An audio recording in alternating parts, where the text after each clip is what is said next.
Hello అండి. Welcome back to our channel. ఈరోజు మన వీడియోలో అందరికీ నచ్చే విధంగా మన తెలంగాణ స్టైల్‌లో తలకాయ కర్రీ చేసి చూపించబోతున్నాను. మీకు అందరికీ చాలా బాగా నచ్చుతుంది. ఈ రెసిపీ ఒకసారి నేను చేసిన విధంగా మీరు ట్రై చేసి చూడండి. మీ ఇంట్లో వాళ్ళందరికీ చాలా బాగా నచ్చుతుంది.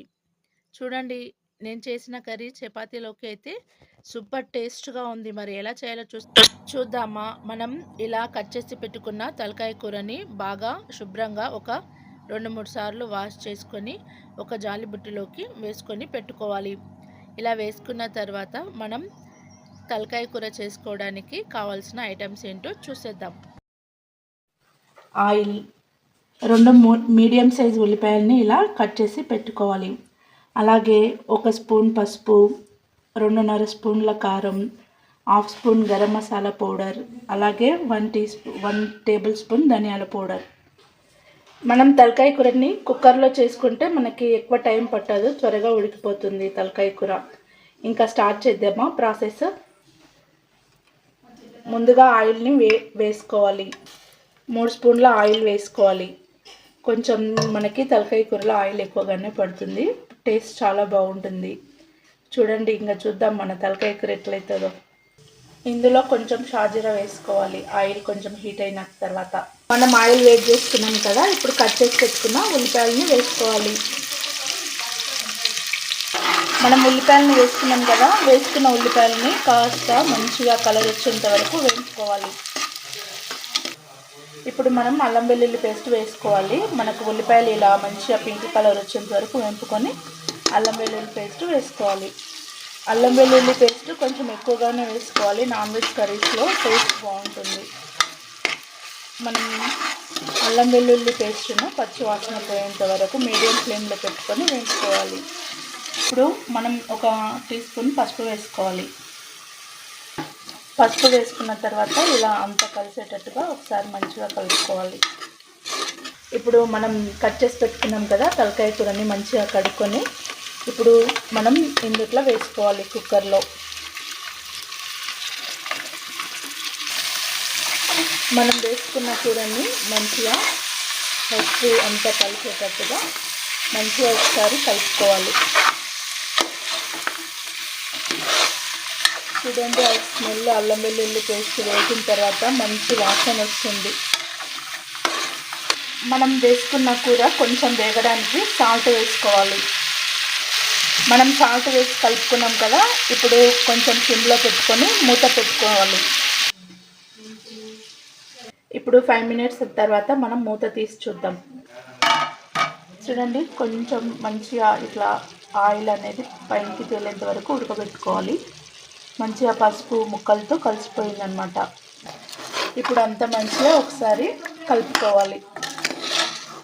చూడండి, మనం ఒక 5 మినిట్స్ పెట్టాం కదా ఉడకడానికి. పసుపు అంతా మంచిగా ముక్కలకి పట్టుకుంది, మనం వేసుకున్న సాల్ట్. ఇప్పుడు 2.5 స్పూన్ల కారం పొడి వేసుకున్నాను. కారం తినేవాళ్ళు చూసి వేసుకోవాలి, ఎవరికి రుచికి తగ్గట్టు. ఇలా కారం పొడి వేసుకున్నాక ముక్కలకు పట్టుకునేటట్టుగా మంచిగా కలుపుకోవాలి. మనకు కారం పొడితోనే టేస్ట్ వస్తుంది. మంచిగా ముక్కకి పట్టుకునేటట్టు మంచిగా కలుపుకోవాలి.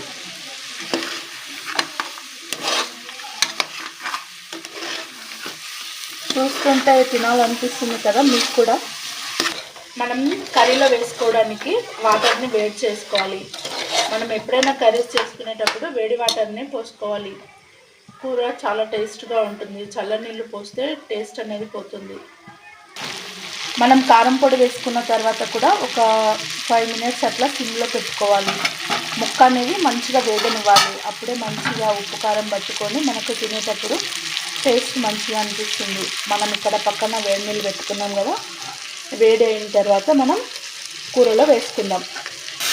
ఇప్పుడు మనం వేడి చేసుకున్న నీళ్ళు కూరలో పోసుకోవాలి. మంచిగా వేగిపోయింది కూర. చూడండి, మనం గ్రేవీ కోసం ఇప్పుడు వాటర్ని యాడ్ చేసుకుందాం. వాటర్ మొత్తం ఒకేసారి పోసుకోకూడదు, మనం కన్సిస్టెన్సీ చూసి యాడ్ చేసుకోవాలి వాటర్. మరీ పలుచగా అయిపోతుంది కదా, ఒకసారి కలుపుకొని చూసి అప్పుడు మళ్ళీ వాటర్ యాడ్ చేసుకోవాలి. ఇప్పుడు మనం కూరలో వేసుకోవడానికి కొంచెం చింతపండు నానబెట్టుకోవాలి. మనం కూర ఉడుకుతున్నప్పుడు ఇలా చింతపండుని పిసుకొని గ్రేవీ లాగా పెట్టుకోవాలి. కొంచెం బ్రెయిన్ ఉంటుంది కదా, అది ఉడికేటప్పుడు వేసుకోవాలి. ఇప్పుడు మనం అది వేసుకున్నాం కదా, మనం నానబెట్టుకున్న చింతపండుని కూడా ఇట్లా పిసుకొని రెడీగా పెట్టుకున్నాం కూడా వేసుకోవాలి. చింతపండు వాటర్ వేసుకోవడం వల్ల మనకి గ్రేవీ చాలా టేస్ట్ వస్తుంది తలకాయ కూరలో. అదే స్పెషల్ అన్నమాట, చాలా బాగుంటుంది. ఉన్నాయి కదా, మనం కన్సిస్టెన్సీ చూసుకొని వాటర్ యాడ్ చేసుకోవాలి. మరీ మనకి చిక్కగా ఉండకూడదు. తలకాయ కూర అంటే ఇలాగ గ్రేవీగానే ఉండాలి. ఇప్పుడు మనం చింతపండు రసం వేసుకున్నాం కదా, తర్వాత గరం మసాలా పొడిని వేసుకోవాలి. గరం మసాలా పొడిని యాడ్ చేసుకున్న తర్వాత ఒకసారి మంచిగా కలుపుకోవాలి. ఉప్పు కారం సరిపోయిందో టేస్ట్ చూసుకోవాలి. ఇప్పుడు మనం మంచిగా ఉప్పు కారం అంతా టేస్ట్ చూసుకొని మూత పెట్టుకోవాలి. చూడండి, ఒక 5 విజిల్స్ పెట్టుకున్న తర్వాత ఇలా విజిల్స్ తీసి మూత తీయాలి. చూడండి, 5 విజిల్స్కి అంతా ఇట్లా మంచిగా ఉడికి ముక్క అనేది ఇట్లా ఆయిల్ పైకి తేలింది. ఇప్పుడు మనం టేస్ట్ చూద్దాం ఎలా అయిందో. ఇప్పుడు స్టవ్ ఆన్ చేసుకొని సిమ్లో పెట్టుకొని కొత్తిమీర వేసుకోవాలి. ధనియాల పౌడర్ని వేసుకోవాలి. మనం ధనియాల పౌడర్ వేసుకోలే కదా.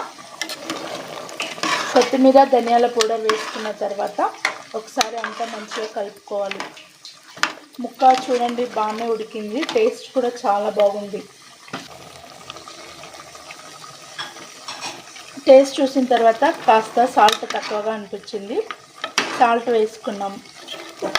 చూడండి ఎంత మంచిగా అయిందో తలకాయ కూర.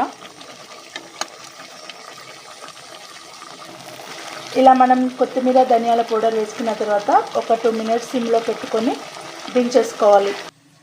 చూడండి, ఎంతో టేస్టీ అయిన తెలంగాణ స్టైల్ తలకాయ కూర రెడీ అయిపోయింది. నేను చేసిన తలకాయ కూర చాలా బాగుంది. టేస్ట్ చూసాను, సూపర్గా ఉంది. మీరు కూడా ఇలా ఒకసారి ట్రై చేసి చూడండి, ఇంట్లో అందరికీ నచ్చుతుంది. జొన్న రొట్టె, చపాతీ, రాగి సంకట్లోకి తలకాయ కూర కాంబినేషన్ చాలా బాగుంటుంది. మీరు కూడా ఒకసారి నేను చేసిన రెసిపీని ట్రై చేసి ఎలా ఉందో కామెంట్ చేయండి. మరిన్ని వీడియోస్ కోసం మన ఛానల్ని లైక్ చేయండి, షేర్ చేయండి, సబ్స్క్రైబ్ చేసుకోండి.